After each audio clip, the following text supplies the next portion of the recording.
로마서 강의 16번째 시간이 되었습니다. 나라는 제목을 가진 찬양이 있습니다. 여러분 혹시 아십니까? 좀 오래된 찬양이긴 한데 뇌성마비 장애인이신 송명희 씨가 작사한 찬양입니다. 가사가 이렇습니다. 나 가진 재물 없으나, 나 남이 가진 지식 없으나, 나 남에게 있는 건강 있지 않으나, 나 남이 없는 것 있으니, 나 남이 못 본 것을 보았고, 나 남이 듣지 못한 음성 들었고, 나 남이 받지 못한 사랑 받았고, 나 남이 모르는 것 깨달았네. 공평하신 하나님이 나 남이 가진 것 나 없지만, 공평하신 하나님이 나 남이 없는 것 갖게 하셨네. 아멘입니다. 여러분이 세상이 공평하다고 생각하십니까? 하나님께서 우리를 공평하게 대우하신다 이렇게 생각하시나요? 사실 세상은 공평하지가 않습니다. 어떤 사람은 많은 것을 가지고 있지만 어떤 사람은 송명희 씨처럼 아무것도 가진 것이 없는 이런 상황에 놓인 사람들이 얼마나 많은지 모릅니다. 시간이 지나면서 열심히 노력에 따라서 이런 것이 달라질 수는 있죠. 그러나 아예 태어날 때부터 너무나 불공평한 상황이 벌어지고 있다는 것입니다. 금수저, 은수저, 흙수저 이런 이야기가 왜 있겠어요? 불공평하다는 이야기를 이런 수저를 통해서 태어날 때 무슨 수저를 갖고 태어나느냐 이런 이야기를 하게 되는 것이지요. 세상은 불공평한 것이 사실입니다. 그런데 오늘 본문 말씀에 보면 돈, 지식, 건강 우리는 이런 것에 있어서 불공평하다고 느끼지만 이런 것을 제외하고 또 다르게 대단히 불공평한 것이 있다고 말씀하고 있어요. 그것이 바로 은혜라고 하는 것입니다. 온몸을 쥐어짜야 말 한마디를 할 수 있어요. 송명희 씨는 저는 말을 자유롭게 잘 하지 않습니까? 여러분도 그러시죠? 그래서 어떤 때는 말이 너무 많다 이런 생각을 하기도 합니다. 그런데 이 송명희 씨는 뇌성마비 장애인이기 때문에 단어 하나를 말하려면 막 온몸을 비틀고 몸을 쥐어짜야 간신히 한마디 한 단어 한 문장을 할 수가 있는 분이신데 이분이 하나님을 공평하다 공평하신 하나님이 나 남이 없는 것 같게 하셨네 이렇게 찬양하는 까닭이 뭐예요? 하나님의 은혜를 아는 눈이 열린 분이시기 때문이 아닐까 싶습니다. 우리는 5장 앞부분에서 믿음으로 말미암아 의롭다 하심을 받은 사람들이 누리는 은혜와 축복에 대해서 말씀을 나누었습니다. 하나님과 화평을 누리게 되고 우리가 이렇게 주일에 하나님 앞에 나와서 이렇게 예배를 드릴 수 있다는 거 이게 사실은 엄청난 축복인 것입니다. 하나님과 불화하지 않고 하나님과 단절된 관계 속에 있지 아니하며 예수 그리스도의 피로써 우리가 이 무너진 장막이 무너지고 죄가 사라지고 하나님 앞에 나와 이렇게 우리 마음을 주님 앞에 고백할 수 있다는 것 이건 대단히 엄청난 축복이라고 하는 것입니다. 뿐만 아니라 은혜 안에 들어와 서서 일평생 은혜 속에서 살게 되었으며 천국 그 완전한 영광을 바라고 즐거워하는 사람이 되었다는 것입니다. 이런 사람들에게도 환난이 있을 수는 있지만 이 환난이라고 하는 대단히 부정적인 환경조차 성숙이라고 하는 대단히 긍정적인 열매를 맺게 된다고 말씀을 드렸어요. 이 모든 것이 어떻게 우리에게 주어지는가? 단 한 사람, 오직 단 한 사람 예수 그리스도를 통해서 이와 같은 엄청난 은혜와 축복을 누리게 된다는 것입니다. 어떻게 한 사람을 통해서 이렇게 많은 사람들이 이렇게 큰 복을 누리게 되는가? 그런 생각이 들 수가 있습니다. 사도 바울은 그 진리를 아담을 통해서 우리에게 어떤 일이 벌어졌는가? 라고 하는 이 사실을 통해서 설명하려고 하는 것입니다. 예수 그리스도 한 분을 통해서 이렇게 많은 사람들에게 구원의 복이 임한다는 사실을 믿기가 어려운가? 그렇다면 아담 한 사람을 통해서 우리에게 벌어진 일을 생각해 보라 라고 있는 것입니다. 12절 말씀입니다. 그러므로 한 사람으로 말미암아 죄가 세상에 들어오고 죄로 말미암아 사망이 들어왔나니 이와 같이 모든 사람이 죄를 지었으므로 사망이 모든 사람에게 이르렀느니라. 우리는 대단히 불확실한 시대에 살고 있습니다. 뭐 확실한 게 없다, 미래가 불확실하다, 이런 것이 우리에게 큰 고통거리가 되기도 해요. 그래서 모든 것이 확실하면 편안하게 우리가 삶을 안정적으로 살 수가 있는데, 뭐 확실한 게 없으니까 내일 무슨 일이 벌어질지 모르고 내가 가지고 있는 거 뭐 어떻게 될지 모르니까 불확실하다. 이것이 우리에게 큰 고통거리가 되는 것입니다. 그런데 모든 사람에게, 단 한 사람의 예외도 없이 모든 사람에게 절대 불변의 확실한 사실이 한 가지가 있습니다. 그것은 모든 사람이 죽는다라고 하는 것입니다. 우리가 코로나19 때문에 아주 힘들고 고통스러운 시간, 모든 사람이 이런 시간을 보내지 않았습니까? 정말 많은 사람들이 두려워하는 것은 감염 자체가 아닌 것입니다. 바이러스, 코로나19 바이러스 감염되는 것을 극도로 우리가 싫어했잖아요. 그래서 이것을 차단하기 위해서 온갖 수단과 방법을 쓰고 있고, 지금도 여러분 마스크를 쓰고 있는 이유가 뭐예요?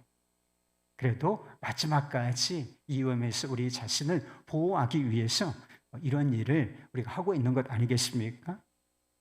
그래서 안 걸린 분들이 있으시면 굳이 걸릴 필요는 없어요.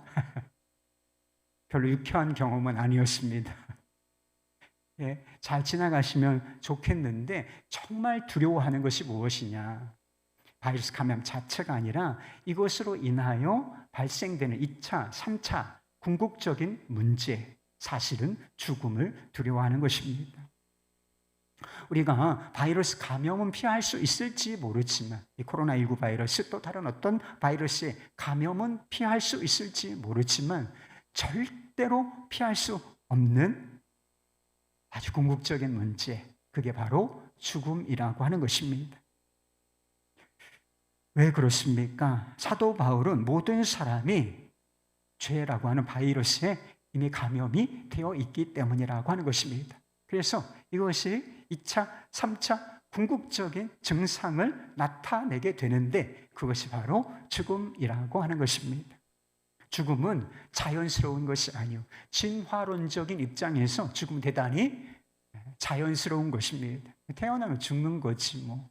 그러나 영적인 진리, 성경 말씀에 근거하면 죽음은 결코 자연스러운 것이 아니라 죄의 삭은 사망이라, 죄의 결과인 것입니다. 사도 바울은 모든 사람이 죄를 지었다 이렇게 말했습니다. 모든 사람이 죄를 지었다. 그럼 어때요? 여러분, 우리 모든 사람이 사실 죄를 짓지 않았습니까? 한 주간 살면서도 다 우리가 올바르게 살았다 이렇게 이야기하기 어려울 수 있을 거예요. 그래서 우리 권사님 기도하실 때도 회개하는, 우리 잘못된 삶을 돌이키고 회개하는 그런 기도 하지 않았습니까? 그러나 바울이 말하는 죄는 우리가 의지적으로 지은 죄를 말하는 것이 아닙니다. 아담 한 사람이 지은 한 가지 죄를 의미하는 거예요. 하나님께서 아담에게 금지하신 명령이 있는데, 다른 것은 다 허용하지만 동산 중앙에 있는 선악을 알게 한 나무의 열매는 먹지 말지어다. 이것이 잘 지켰으면 좋은데 유혹을 받아서 이 금지된 명령을 어기고 말았다라고 하는 것인데, 이 불순종의 죄를 아담이 지었을 때 우리 모든 사람도 죄를 지었다, 이런 뜻이 되는 것입니다. 이른바 원죄, 오리지널 sin, 이것을 말하는 것입니다. 14절 말씀에 보면 아담의 범죄와 같은 죄를 짓지 아니한 자라는 이런 말씀이 나와요. 아담이 지은 범죄, 근데 그와 같은 죄를 짓지 아니한 사람이 있다는 거예요. 이게 누구를 말하는 것이냐? 태어났을 때 아주 어린 아이들, 뭐 1개월 되고 2개월 되고 3개월, 6개월 안쪽에 되는 애들, 이런 아이들이 무슨 죄를 짓겠어요? 의식적으로 아직 의식이 발달하지 않냐고, 자아가 발달하지 않았기 때문에 의지적으로 죄를 지을 수는 없죠. 이 아이들이. 그런데 이 아이들도 안타까운 사실이지만 이 아들이 죽는 경우가 있지 않습니까? 사고나 질병으로. 이 스스로 죄를 짓지 아니한 이런 아이들에게도 죽음이 임하고 사망이 왕노릇하는 것을 본다면 이게 다 무엇 때문이라고 말하는 것인가? 이게 다 그들이 원죄 아래, 모든 사람이 원죄 아래 있기 때문이라고 하는 것입니다. 김하경 씨가 쓴 아름다운 동행이라는 책이 있습니다. 그 책에 자기 이야기가 나와요. 그가 거실에서 텔레비전을 보고 있는데 직장에서 돌아온 아들이 아버지를 부르더라고 하는 것입니다. 그런데 뜨끔하는 생각이 들더래요. 왜냐하면 자기 자신을, 아버지를 바라보는 아들의 시선이 대단히 날카롭고 매섭게 느껴졌기 때문이라는 것입니다. 아버지. 아들이 그렇게 얘기하더래요. 아버지가 포르노 사이트 돌아다니시는 거 제가 모를 줄 아십니까?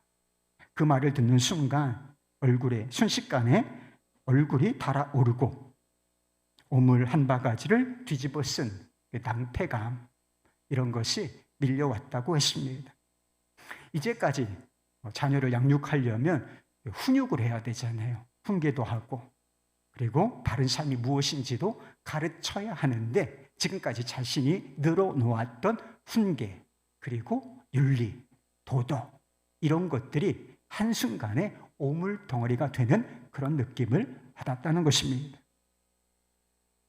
어느 날 한 번쯤 들어본 이름을 가진 여자로부터 이메일을 받았대요.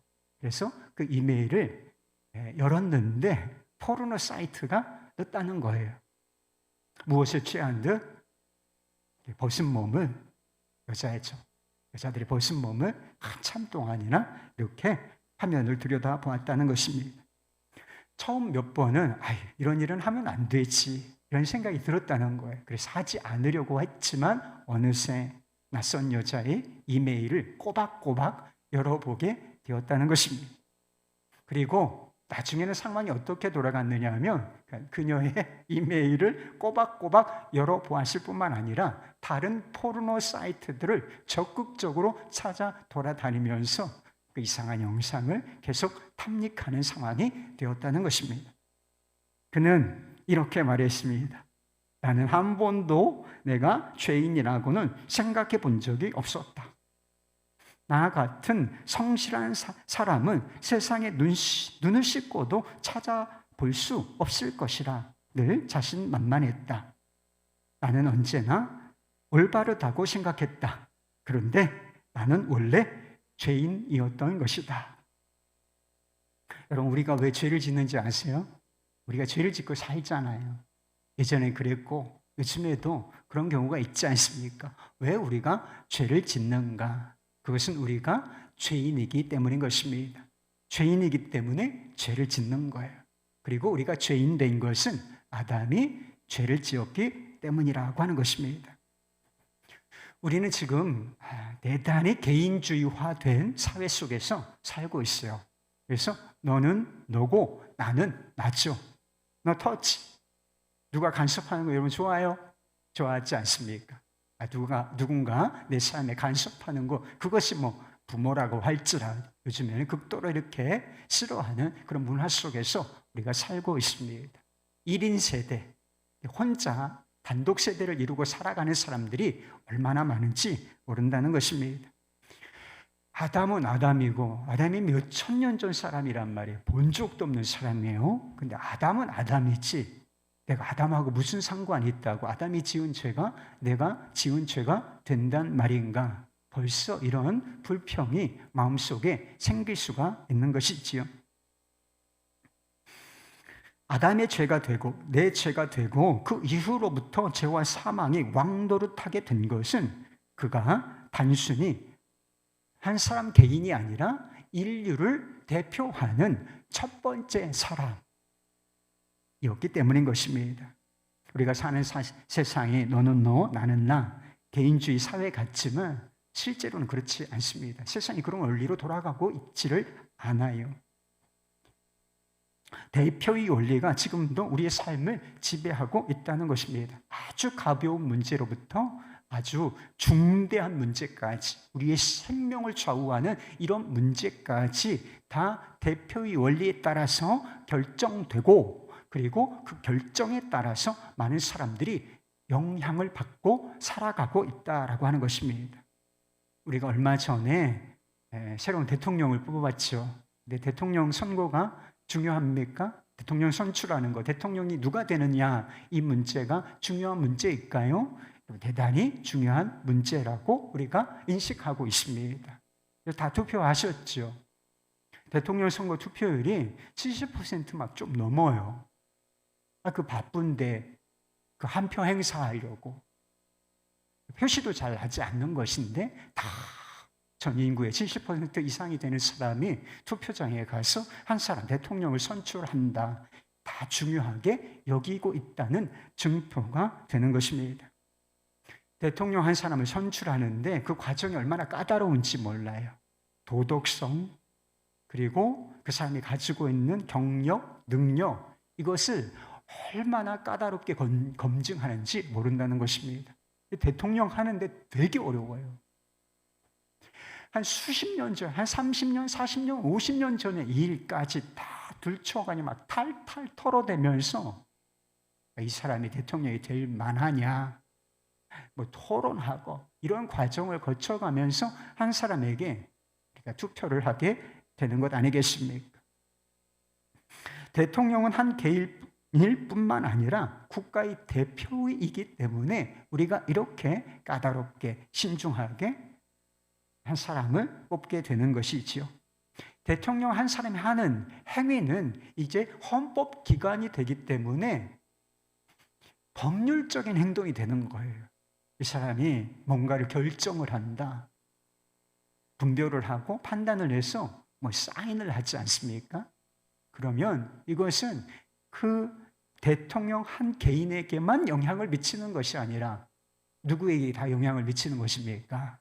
이 대한민국 국민 전체 모든 사람의 삶에 영향을 주게 된다는 것입니다. 그러니까 대통령 뽑는 것 대단히 신중하게 선택을 해야 맞는 것이지요. 우리나라는 일본의 나라를 빼앗기고 말할 수 없는 고통의 시절을 보낸 경험이 있어요. 저한테는 그런 경험이 없지만 저희 부모 세대에게는 이런 경험이 있고 아직도 이런 영향이 우리 안에 어느 정도 남아 있습니다. 그때 모든 국민들이 일제히 식민 통치를 기쁘게 받아들였습니까? 을사늑약이라고 하죠. 이 조약의 이름을. 이 불평등하고 불의한 조약에 그 당시에 살았던 모든 국민들 2천만, 3천만 됐을지 모르겠죠. 그 사람들 다 도장을 다 받았나요? 그래도 되겠냐? 그런 적은 없다는 것입니다. 그 불의하고 불평등한 을사늑약에 도장을 찍은 사람은 단 한 사람뿐이었어요. 황제를 대리하는 외무대신, 이 사람 한 사람이 도장을 찍은 것일 뿐이라는 것입니다.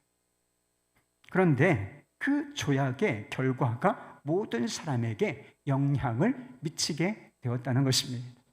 여러분, 전쟁은 어때요? 전쟁이라면 막 다 죽고 살죠. 예전에 다 포로가 되고 노예가 되고 이런 일이 벌어졌어요. 그런데 전쟁을 모든 국민들이 하는 것입니까? 아니에요. 일부 군인들이 하는 것입니다. 그런데 이 전쟁의 성패에 따라서, 승패에 따라서 노예가 되기도 하고 나라가 망하기도 하고 이런 일이 벌어진다. 이게 대표성의 원리인 것입니다. 그래도 아담으로 인해 우리가 죄인이 된다는 것이 너무나 불공평하고 억울하게 느껴지는 분이 있으실지도 모르겠습니다. 뭐 대통령은 내가 선거라도 했지, 우리가 뽑은 것 아닌 게 있습니까? 그런데 아담은 우리가 대표로 선출해 준 일이 없잖아요. 그리고 내가 만약에 아담처럼 인류의 대표로 선출되었다, 그럼 난 아담보다는 훨씬 더 잘했을 수 있는데 왜 아담이 죄를 지어서 왜 이렇게 억울한 상황이, 나쁜 상황이 되게 만들었는가? 그렇다면 우리가 두 가지 사실을 생각해야 한다는 것입니다. 한 가지는 아담의 죄가 아니라고 할지라도 우리는 우리 스스로 죄를 지었다는 것입니다. 그렇지 않습니까? 여러분, 스스로 의지적으로 얼마나 많은 죄를 지금까지 지으며 살아왔습니까? 오리지널 신, 그 원죄 아니라고 할지라도 하나님의 정죄와 심판을 결코 피할 수는 없을 것이다 라고 하는 것입니다. 그리고 두 번째, 아담 안에서 일어난 일과는, 이 부정적인 일이죠, 이 일과는 비교할 수 없는 긍정적인 일이 예수 그리스도 안에서 일어났다라는 사실을 기억해야 한다는 것입니다. 15절 말씀이에요. 그러나 이 은사는 그 범죄와 같지 아니하니 곧 한 사람의 범죄를 인하여 많은 사람이 죽었은즉 더욱 하나님의 은혜와 또한 한 사람 예수 그리스도의 은혜로 말미암은 선물은 많은 사람에게 넘쳤느니라. 첫사람 아담과 두 번째 아담이신 예수 그리스도를 비교하고 있는 말씀이요. 19절 말씀까지가 그 이야기를 하고 있는 것입니다. 아담과 예수님 사이에는 아주 다른 점도 있고 그리고 대단히 비슷한 점도 있다는 것입니다. 아담과 예수님은 무엇이 다른가? 아담은 죄를 지었고 예수님께서는 하나님의 말씀에 철저히 순종하셨죠. 십자가를 포함해서. 죄와 순종이라고 하는 행동의 동기, 그 동기도 완전히 다른 것입니다. 아담은 자신의 뜻을 이루기 위하여 죄를 행했지만 예수님께서는 자신의 뜻을 이루시기 위하여가 아니라 하나님의 뜻을 이루시고 하나님을 영화롭게 하시기 위하여 하나님의 말씀에, 하나님의 뜻에 순종하셨다라고 하는 것입니다. 아담은 자기를 사랑함으로 자기를 높이기 위하여 자신이 원하는 일을 행했지만 예수님이 그렇지 않다는 거예요. 예수님께서는 자기를 부인하시고 우리를 사랑하시기 위하여 자신이 걸어야만 하는 그 길을 선택하여 걸어가셨다라고 하는 것입니다. 결과적으로 아담은 세상에 죄와 사망이 들어와 왕노릇하게 만들었고 예수님은 그 반대로 은혜와 생명이 왕노릇하게 하셨다라고 하는 것입니다. 아담의 범죄로 많은 사람이 정죄를 받게 되었다면 예수님의 의로운 행위로 말미암아 많은 사람들이 의롭다 하심을 받고 영원한 생명을 얻게 되었다는 것입니다. 이것이 예수님과 아담 사이의 다른 점이라고 하는 것입니다. 그렇다면 아담과 예수님은 어떤 면에서 비슷한가? 19절 말씀입니다. 한 사람이 순종하지 아니함으로 많은 사람이 죄인이 된 것 같이 한 사람이 순종하심으로 많은 사람이 의인이 되리라. 한 사람 한 사람 이렇게 반복되지 않습니까? 한 사람이 행한 일이 많은 사람에게 영향을 주는 방식, 이 원리가 같다라고 하는 것입니다. 아담 한 사람이 죄를 범하였는데 모든 사람이 죄인이 된 것처럼 예수님 한 분이 순종하셨는데 그 순종을 인하여 많은 사람들이 의롭다 하심을, 구원의 복을 누리게 되었다는 것입니다. 왜 이런 일이 일어나는 것입니까? 아담이 첫 인류, 옛 인류의 대표자였다면 예수님께서는 새로운 인류의 대표이셨기 때문이라고 하는 것입니다. 아담이 죄를 지은 것이 왜 내가 죄를 지은 것이 된다는 말인가? 왜 내가 죄인이 되고 죄인이 겪어야 하는 고통, 불행을 겪어야 한다는 말인가? 이런 불평이 있을 수 있다고 말씀을 드렸습니다. 그렇다면 여러분 이런 불평이 있을 수 있다고 생각을 해보셨나요? 혹시 여러분 이런 불평을 해보신 적이 있습니까? 예수님께서 순종하신 것이 왜 내가 순종한 것이 되는 것인가?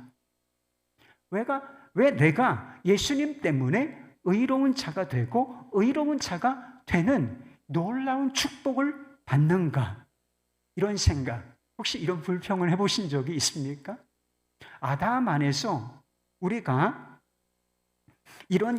우리에게 일어난 일이 불공평하게 느껴진다면 예수 그리스도 안에서 일어난 이 일, 은혜와 축복, 영생, 구원, 하나님과 화평을 누리는 것, 완전한 구원을 얻게 될 것,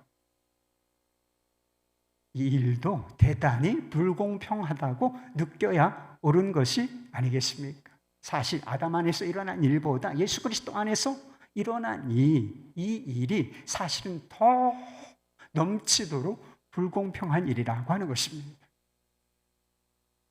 20절 말씀에는 율법이 들어온 이유를 다루고 있어요. 조금 어려운 이야기인데요. 율법은 아담이 범죄한 이후에 한참 시간이 흘려서 한참 시간이 지난 몇천 년이 지난 이후에 모세를 통해서 주어진 것입니다. 율법이 있기 전에 주어지기 전에 아담이 지은 죄로 말미암아 이미 우리가 정죄를 받고 죄인이 되었다면 율법은 왜 주신 것인가? 이런 의문이 있을 수 있는데 이런 질문을 예상하고 거기에 답변을 하고 있는 것입니다. 답이 무엇입니까? 율법이 들어온 것은 범죄를 더하기 위함이라고 말씀하고 있습니다. 범죄를 더하게 한다 해석하기가 대단히 어려워요. 그런데 이게 무슨 뜻이냐면 율법이 죄를 짓게 만드는 도구가 된다, 율법이 죄를 부추긴다, 이런 뜻은 아니라고 하는 것입니다. 율법이라고 하는 것은 하나님의 거룩하신 뜻이 무엇인지를 아주 선명하고 밝히 문자를 통해서 밝혀주고 있는 것입니다. 다르게 말하면 죄가 무엇인지, 이것을 행하지 아니하면, 이것을 하지 말라는 것을 하게 되면 뭐가 죄가 되는지를 아주 분명하고 선명하게 밝혀주고 있는 것이다 라고 하는 것이죠. 그런데 누군가 말한 이야기가 있어요. 하지 말라는 것은 다 재밌다. 하지 마. 그러면 더 하고 싶은 마음이 있다는 거예요. 그래서 불분명할 때보다 하지 마, 해야 돼, 하지 말라고 명확하게 하나님의 뜻이 선포되면 어떤 일이 벌어지느냐? 더 하고 싶어 한다는 거예요. 그래서 죄가 증가하게 되는 일이 일어나는데 그것은 우리 안에 있는 죄성, 하지 말라는 것을 더 하고 싶어하는 죄성 때문에 그런 일이 일어나게 되는 것입니다. 율법으로 말미암아 죄가 더해지는 일이 일어났습니다. 그러나 중요한 사실이 한 가지 있는데 죄가 더하여진 것보다 더 넘치도록 더하여지는 것이 우리에게 있다는 거예요. 그게 바로 은혜라고 하는 것입니다. 아담으로 인해 죄가 들어왔고 사망이 왕노릇하게 되는 상황이 벌어졌어요. 인생이 불행하고 고통스럽고 결국 죽음을 피할 수 없는 것은 다 죄와 사망이 왕노릇하는 상황 속에 있기 때문인 것입니다. 그러나 예수 그리스도 안에서 상황이 완전히 달라지게 된다는 것입니다. 죄와 사망, 이것이 완전히 반대편에 있는 은혜와 생명이 우리 안에서 왕노릇하게 되는 역사가 일어나게 되었다는 것입니다. 누구를 통해서요? 오직 예수 그리스도. 오직 예수 그리스도 한 분, 그 한 분이 하신 일을 통해서 은혜와 생명, 그것이 왕노릇하는 상황이 되었다는 것입니다. 아담이 죄를 짓지 않았더라면 좋았을 것을. 그러면 죄가 세상에 들어오고 이렇게 불행해지는 일은 없었을 텐데, 만약에 내가 아담이었다면 아담보다는 더 잘했을 수 있을 텐데, 이런 생각이 가능해요. 그러나 우리는 예수 그리스도 안에서 아담보다 더 넘치는 축복을 받았다는 것입니다. 범죄하기 전에 아담은 정말 하나님으로부터 복받은 사람이 아니겠습니까? 그런데 예수 그리스도 안에서 우리는 아담보다 더 놀라운 축복을 받은 상태, 그리고 더 놀라운 축복을 받을 상태에 놓이게 되었다는 것입니다. 웨스트민스터 신학교를 설립한 그레이샴 메이찬이라는 분이 그 사실을 이렇게 말했어요. 그리스도는 우리를 대표 죄값을 지불하셨고 시험을 받으셨다. 그는 우리를 위해 아담이 실패한 시험에 대한 죄값을 지불하셨고 우리를 위해서는 시험을 받으셨다. 아담은 타락하기 전 하나님 보시기에 의로웠지만 여전히 그에게는 불의하게 될 가능성이 있었다. 주 예수 그리스도에 의해 구원받은 사람은 하나님 보시기에 의로울 뿐 아니라 불의하게 될 가능성이 아예 없다. 그리스도가 그들을 위해서 시험을 받으셨으므로 그들의 시험도 끝났다. 이런 이야기를 한 적이 있습니다. 아담이 타락하지 않았다 하더라도 그들의 후손, 우리에게는 어떤 가능성이 있었느냐? 죄를 짓고 불의해질 가능성이 있었다는 거예요. 왜 그렇습니까? 시험하는 자, 마귀가 존재하고, 그리고 인간에게는 순종을 선택할 수도 있고 불순종을 선택할 수도 있는 자유로운 의지가 있었기 때문에 이것을 오용하게 되면 불의하고 죄를 짓고 타락할 가능성이 존재하고 있었다는 것입니다. 그러나 믿음으로 구원받은 사람은 이 가능성, 죄를 짓고 타락하고 불의해질 가능성조차 사라진다는 거예요. 내가 천국에 갈게 될 것인데 천국에서의 상황을 예상해 보면 이해가 쉬울 것 같습니다. 여러분, 천국에 마귀가 있을까 한번 생각해 보세요. 시험하고 유혹하는 자, 마귀가 있을까? 마귀 있을까요, 천국에? 천국에 마귀는 없어요. 마귀가 없기 때문에 유혹도 없고 시험도 없게 되는 것입니다. 그리고 우리의 불완전성이 사라지고 우리가 완전한 존재가 된다는 것입니다. 그렇기 때문에 다시 타락하고 불의해지는 일은 없어질 것이다 라고 하는 것입니다. 그래서 아담 안에서 일어난 이 부정적인 일보다 예수 그리스도 안에서 주어진 은혜와 선물이 더욱 넘친다. 더 크고 위대한 것이다. 이렇게 말씀하고 있는 것입니다. 아담이 하나님을 아버지라고 부른 적이 있는지를 한번 보세요.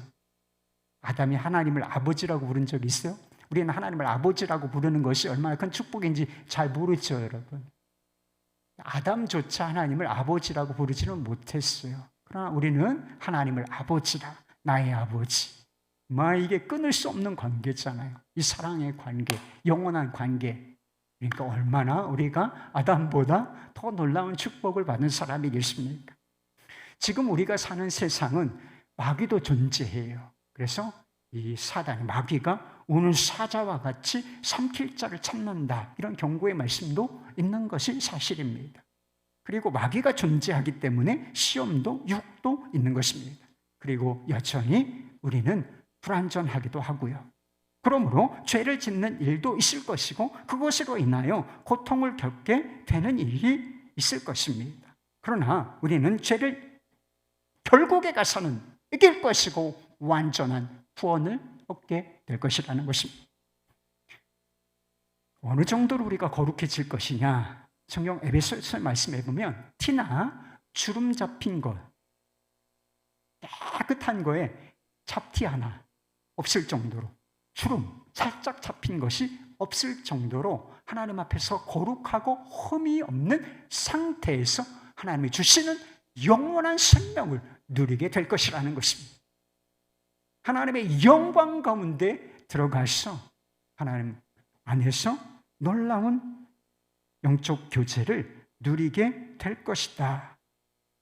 아담이 누렸던 것보다 더욱 넘치는 복을 누리게 될 것이라고 하는 것입니다. 왜 이런 일이 일어나는 것이죠?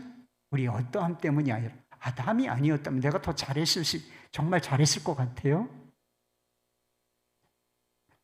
우리 어떠함 때문이 아니라 예수 그리스도로 말미암아 우리 안에서 은혜와 생명이 왕노릇하고 있기 때문인 것입니다. 예전에는 우리가 죄의 포로였어요. 사망의 포로여서 목덜미 잡힌 채 죄에 끌려다니고 말았다는 거예요. 그래서 인생이 죄투성이고 불행하고 고통스러웠던 거예요. 근데 이 상황이 탁 파여지고 무엇이 우리를 품고 있는가? 무엇이 우리를 지배하고 있는가? 무엇이 우리의 삶을 부드럽게 그러나 강력하게 이끌어가고 있는가? 이게 바로 은혜라는 것. 은혜가 우리를 지배하고 이끌어가기 때문에 결과적으로 아담이 누렸던 축복 그 이상을 완전히 누리게 될 것이다 라고 하는 것입니다.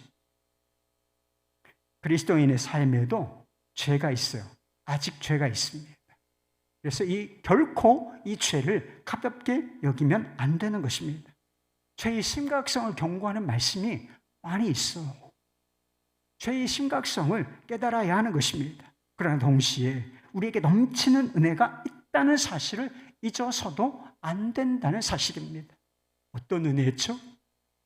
죄인들을 위해서, 우리가 아직 죄인 되었을 때 죄인들을 위해서 기꺼이 죽으신 이 은혜, 죄인들을 용서하신 은혜, 한 번 용서하셨을 뿐만 아니라 또 용서하시고 또 용서하시고 또 용서하시고 완전하게 용서하시는 은혜 뿐만 아니라 죄를 궁극적으로 이기게 하시고 영생에 들어가게 하시는 이 은혜, 이 더 넘치는 은혜가 우리 가운데 우리와 함께 우리를 다스리고 있다는 사실을 잊지 말아야 한다는 것입니다. 회개도 이런 사람이 하는 거예요. 무서워서가 아니라 하나님의 은혜가 너무 위대하고 놀라우니까, 지금 나와 함께 있으니까 회개도 하는 것입니다. 이런 사람이 경건한 삶도 살아가게 되는 것이 아니겠습니까? 그리스도인들에게도 과거의 상처와 아픔이 있을 수 있습니다. 여러분, 성장 과정에서 삶을 지나오시면서 어떤 상처와 아픔이 있으셨습니까? 그러나 과거의 상처와 아픔에 머물러 있어서는 안 된다는 것입니다. 상처받았다, 상처받아서 이래. 언제까지 그런 이야기 하실 거예요? 그게 사실일 수 있지만 결코 그 가운데 머물러서는 안 된다는 것입니다. 왜냐하면 상처를 묵상하고 아픔을 바라보고 살지 않습니까? 그러면 거기에 딱 발목이 잡혀서 밝은 미래, 긍정적인 미래로 한 발짝도 나아갈 수 없기 때문인 것입니다. 우리가 그와 같은 상황 속에 있을 때 우리의 삶을 복되고 아름다운 미래로 이끄는 은혜가 있다는 사실을 잊으면 안 된다는 것입니다. 그 은혜를 바라보는 사람이 과거의 부정적인 상처와 아픔을 끊어내고 단절하고 새로운 피조물로서 새로운 삶을 살아갈 수가 있게 되는 것입니다. 그리스도인들에게도 고난이 찾아올 수가 있어요. 예수 믿는 사람들에게도 고난이라는 문제는 여전히 현실이라고 하는 것이죠. 그러나 우리가 무엇을 바라볼 것인가, 여기에 따라서 그리스도인들의 삶은 판이하게 달라질 것이다 라고 하는 사실도 잊으면 안 된다는 것입니다. 김병삼 목사님이 쓰신 치열한 복음이라는 책에 1960년대, 70년대에 테니스로 명성을 떨친 아서 애쉬라고 하는 분의 이야기가 나옵니다. 아서 애쉬는 글랜드 슬램이라고 하는 것을 3번씩이나 달성했고, 그리고 테니스 대회에서 가장 권위 있다고 알려진 윈블던에서 우승한 경력이 있는 사람이었습니다. 그런 그가 갑작스럽게 심장마비로 쓰러져서 수술을 2번이나 받아야 하는 상황이 벌어졌습니다. 근데 불행이 겹쳤어요. 수술을 받다가 실수로 HIV에 감염된 사람의 혈액을 수혈받아서 HIV에 감염되는 일이 일어나고 말았던 것입니다. 그래서 50세에 세상을 떠나고 말았습니다. 그가 HIV에 감염되었다는 사실을 세상에 알렸을 때 전 세계의 팬들이 그에게 응원의 메시지를 보냈다는 것입니다. 그런데 한 편지에서는 이런 질문을 누군가 했다는 것입니다. 하나님은 왜 당신에게 그같이 나쁜 병에 걸리게 하셨을까요? 아소에 씨가 내가 원치 않았지만, 내 잘못은 아니지만 이렇게 HIV에 감염되게 된 이 일, 이것은 나는 하나님의 뜻으로 수용한다, 받아들인다, 이렇게 이야기했기 때문에 그에게 이해가 안 됐어요. 왜 하나님은 당신에게 이런 나쁜 질병을 주신 것일까? 이런 질문을 했던 것입니다. 그래서 아소에 씨는 그 질문에 대해서 이런 대답을 내놓았다는 것입니다. 전 세계 5천만 명의 어린이들이 테니스를 칩니다. 그중 500만 명이 테니스를 정식으로 배웁니다. 그중 50만 명이 직업 선수가 됩니다. 그중 5만 명이 리그전에 참여합니다. 그중 5천 명이 그랜드 슬램 대회에 참여할 자격을 얻습니다. 그중 50명이 윈블던에 참여할 자격을 얻습니다. 그중 4명이 준결승에 진출하고 그중 2명만 결승전에 오릅니다. 윈블던 우승컵을 들어 올렸을 때 저는 하나님께 왜 접니까? 라고 묻지 않았습니다. 이렇게 대답을 했다는 거예요. 고난이 찾아올 때 사람들은 왜 접니까? 왜 하필 접니까? 이렇게 묻는 사람들은 많지만 잘 될 때, 승승장구할 때, 성공할 때 하나님 왜 접니까? 이렇게 묻는 사람은 없습니다. 근데 아서 에시는 하나님의 은혜를 아는 사람이었다라고 하는 것입니다. 어떤 상황 속 그래도 하나님의 은혜가 위대하다, 크다라고 하는 사실을 아는 사람이었다는 것입니다. 그것이 뜻하지 않은 고난 앞에서도 의연하게 대처할 수 있었던 이유가 되었던 것입니다.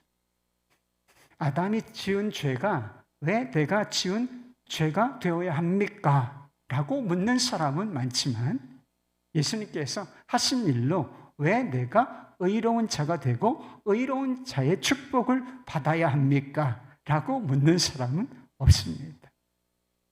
고난을 바라보며 불평하는 사람은 너무나 많지만 고난 중에도 그리스도 안에 있는 이 넘치는 은혜를 생각하며 감사와 찬송으로 그 기간을 통과하는 사람은 너무나 적다는 것이죠. 여러분, 죄의 영향보다 은혜의 영향이 더 놀랍도록 넘치고 큰 것입니다. 상처받고 어두운 과거보다 은혜가 우리에게 가져올 영광스러운 미래, 밝은 미래가 더 확실하고 넘치는 것입니다. 현재 당하는 고난의 무게보다 은혜가 가져오는 그 영광의 무게, 말할 수 없는 하나님의 영광의 무게는 더욱 무거운 것입니다. 이것이 진리라면 우리가 그 은혜 속에 은혜의 통치를 받고 있다면 어떤 상황 속에서도 하나님은 공평하시다, 이렇게 찬양을 불러드려도 괜찮지 않겠습니까? 우리 하나님은 은혜가 풍성하신 분이십니다. 은혜가 풍성하신 하나님 감사합니다. 이렇게 찬양을 드려도 부족함이 없지 않겠습니까? 은혜는 항상 흘러넘칩니다. 그 은혜를 주목하시고 그 은혜 속에 거하시면서 그 은혜를 주신 주님께 감사하고 찬양하는 우리 모두가 될 수 있기를 우리 주 예수 그리스도의 이름으로 축원합니다.